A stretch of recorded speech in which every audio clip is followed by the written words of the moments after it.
প্রতিদিনের মতো রান্না বান্না শুরু করে দিলাম। তো আজকে রান্না ছিল কচুরলতি। তো কচুরলতিটাকে আমি প্রথমে কেটে ধুয়ে পরিষ্কার করে নিলাম। এরপর আমি কচুরলতিটা একটু সিদ্ধ করে নেব, তাই চুলার উপরে কড়াই দিয়ে সামান্য পরিমাণ পানি দিয়ে দিলাম। এরপর লবণ দিয়ে দিলাম। লবণ দিয়ে আমি কচুরলতিটাকে ভালোভাবে উল্টিয়ে পাল্টিয়ে সিদ্ধ করে নেব।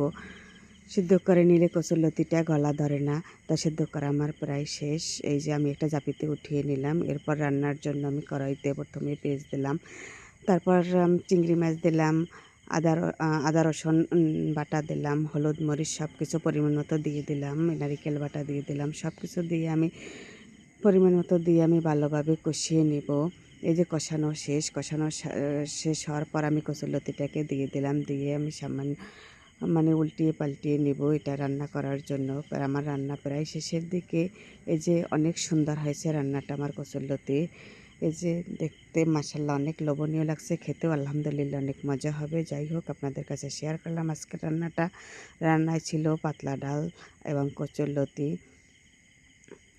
এই যে নারিকেল চিংড়ি মাছ দিয়ে কচুরলতি রান্না, এটা খেতে কিন্তু অনেক মজা, অনেক লোভনীয়। যাই হোক, আমার ভিডিওটি যদি ভালো লেগে থাকে প্লিজ লাইক কমেন্ট শেয়ার দিয়ে পাশে থাকবেন।